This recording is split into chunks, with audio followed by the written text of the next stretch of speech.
நம்ம எதை பத்தி பேச போறோம்? நம்ம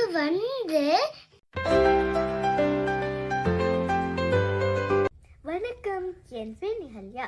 நான் இப்ப ஒரு கதை சொல்ல போறேன். நான் முயலாம கதை சொல்ல போறேன். இருங்க, இது வழக்கமான முயலாம கதை இல்லை, இது வேற கதை.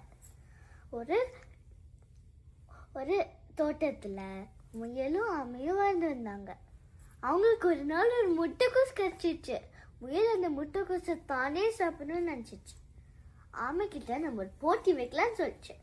திருப்பியும் போட்டி வைக்கிற வேலை ஆரம்பிச்சிட்டியா அப்படின்னு கேட்டுச்சு ஆமை. அதுக்கு முன்னாடி முயல் என்ன சொல்லிச்சுன்னு தெரியுமா?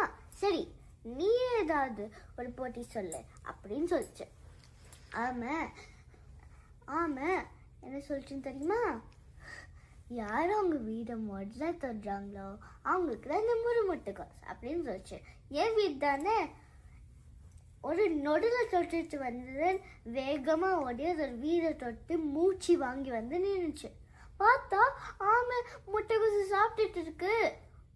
ஆமையாரே, நீங்க இங்கதான் இருந்தீங்க, நீங்க எப்படி உங்க வீடை தொட்டிருக்க முடியும் அப்படின்னு கேட்டுச்சு. ஆமை அமைதியா சொல்லிச்சு, முயலே, எனக்குன்னு தனியா வீடு இருக்கா என்ன? என்னோட ஓடு தானே என்னோட வீடு அப்படின்னு அதோட ஓட தொட்டு காமிச்சிச்சு. முயலால எதுவுமே பேச முடியல. அது சோகமா நடந்து போச்சு. ஆமை முயலை கூப்பிட்டு கொஞ்சம் முட்டைக்கோஸ் கொடுத்துச்சு. ஆமை முயலுக்கு இது சொல்லிச்சு, உங்களோட தனித்திறன் வேகமா ஓடுறது, என்னோட தனித்திறன் நீர்ல வேகமா நீந்துறது. சில வேலைகள் உங்களால பண்ண முடியும்னா அது பண்ண முடியாதவங்களை பலமற்றவர்களா பார்க்க கூடாது. நன்றி, வணக்கம்.